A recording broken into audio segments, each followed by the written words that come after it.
What's up YouTube? Welcome back to another video. On the bench today I've got my Team Corrali Punisher 4. Before I talk about the upgrades that I've done, I want to start by saying that I've not had the best of luck so far with this truck. When I took it out standard, the steering servo failed on its first run. It had chipped the teeth inside, and I knew that these cars had problems with the CVD pins, so I had heat shrinked the CVDs before that run, and I still managed to lose a pin. Now, in fairness, Team Corrali, they did send me out a repair kit for the CVDs, and they did replace the servo. So far, the replacements have been holding up. As you can see from looking at the car, it's not standard anymore, and I've got bigger wheels and tyres. The Punisher 4 and the Kagama 4 both are known for being a little bit sluggish out the box. They don't like to backflip, and a lot of people are fitting larger pinions to try and get a bit more wheel speed and air control. I went a little bit of a different route on this one, but first let's watch the run footage and then we'll talk about the upgrades.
So as you can see from the running footage there, the car doesn't have any problems doing backflips now. It will flip quite easily and jumps quite well.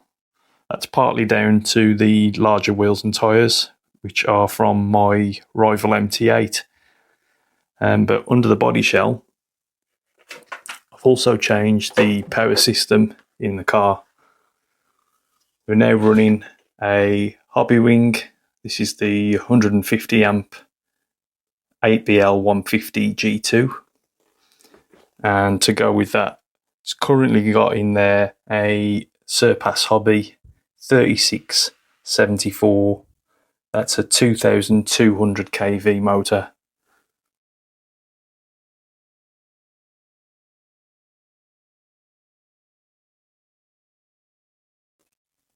So to mount this ESC into the car, it's just 2 bolts underneath to remove the battery tray and the ESC tray, which come in one piece. And when you try and fit this ESC, because it is slightly larger than the original, it will fall on a piece down in this corner. So to get around that, you need to raise the ESC up slightly. And all I've done is mounted the ESC onto a piece of stiff foam onto the original ESC plate, and then zip tied the ESC down so it's nice and solid. And that's it really. I did have to trim off the on-off switch holder, and I've relocated the switch onto the top brace where the GPS bracket originally was. That's held in just with a zip tie on a piece of foam, and that's that. For the gearing, I believe I went with a 11 tooth pinion. Basically geared this as low as I could, knowing that this motor is probably a little bit undersized really for 6S and the weight of this truck, and obviously the KV as well, 2200, a little bit high for 6S. So in that running footage that you've just seen, the car's running at 80% power, and with the large fan on there, there's no heat issues. I have got another motor coming for this car, which is a 4074, but we'll fit that in the future. But this one is actually working pretty well. Now, you can probably see the motor mount on these cars is a fixed mount system, and you get an option for a 13, a 15 or a 17 tooth pinion. I've swapped out the mount for the sliding motor mount, and you do have to create a bit of clearance here. I've just added a hole basically where the motor slides in and out on the mount there. Pretty easy to do. I think they're from the Spark, but maybe from other models as well.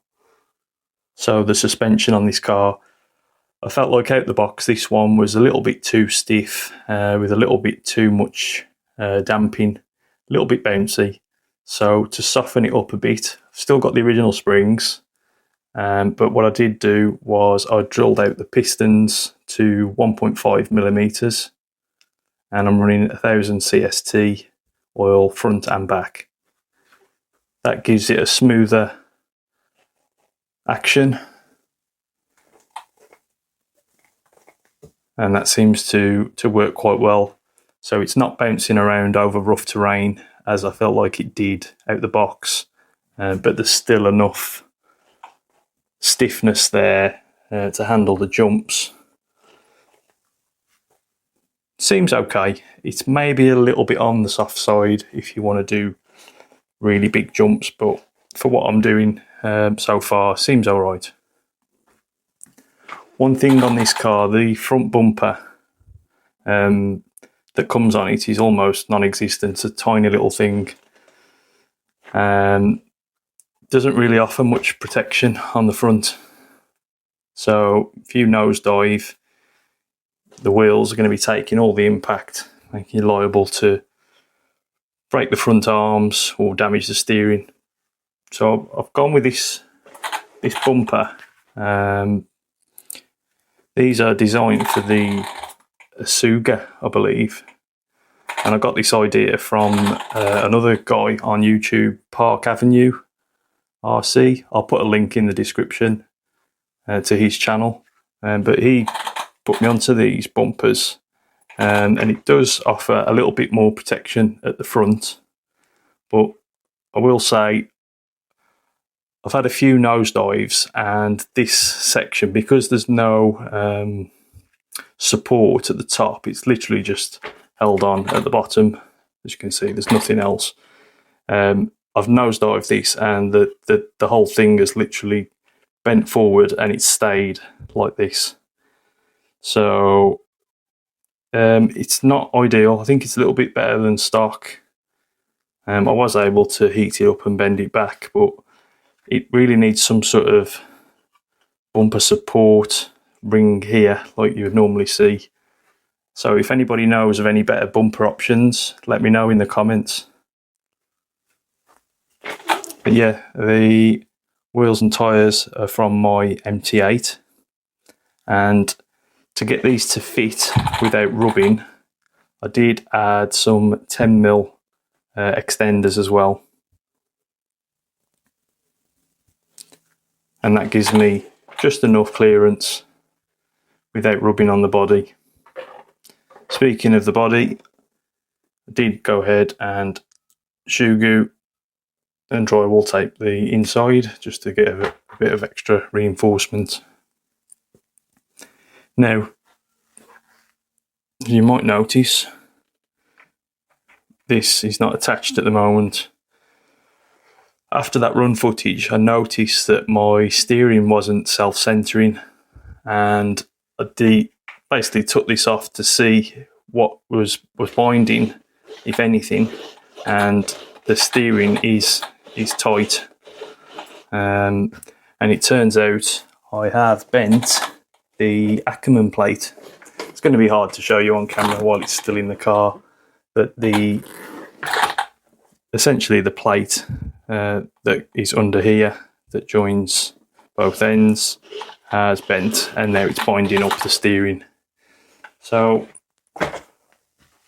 it's not been the best start really for this car. I had issues with the servo, which, you know, that could have just been unlucky. And like I say, Corelli did send me out a replacement. The CVD pin, I knew that was an issue on these cars, and that's why I heat shrink them, but it's still come out. So just be aware that is still a thing. Even if you heat shrink them, these pins can still come out, and I think it must be that the pin is just too short. But I've put the repair kit in, and that's held up so far for a few runs. I think it could be that if you buy a new one of these, they might come with updated CVDs, but don't quote me on that, I'm not sure. Just be aware that is still a thing. Even if you heat shrink them, they're still liable to come out. I think that is about all I've done. To be honest, I was in two minds with this truck, which way to go. I could have ran it on 6S on the original wheels and tyres and still had the air control, but I decided to go with 6S and the bigger tyres. And the reason that I wanted the bigger tyres was that, in my mind, these offer a bit of extra cushion and protection to the car. You get some extra ground clearance and therefore some extra travel without slamming down on the chassis. They are essentially a buggy, these cars, just with slightly larger tyres. And that's how they drive. They feel like driving a buggy. When I was jumping on the standard wheels and tyres, I felt like it was slapping down. And that is the reason that I wanted the larger tyres on there. I am admittedly more of a monster truck guy, and that's kind of the route that I guess I've ended up going with this car. So it's a bit of a stunt truck now, you could say. So the steering, that Ackerman plate, I'll need to get that either straightened out or replace it with something stronger. If there is an upgrade for that, let me know. And I'll see you guys in the next video. Thanks for watching.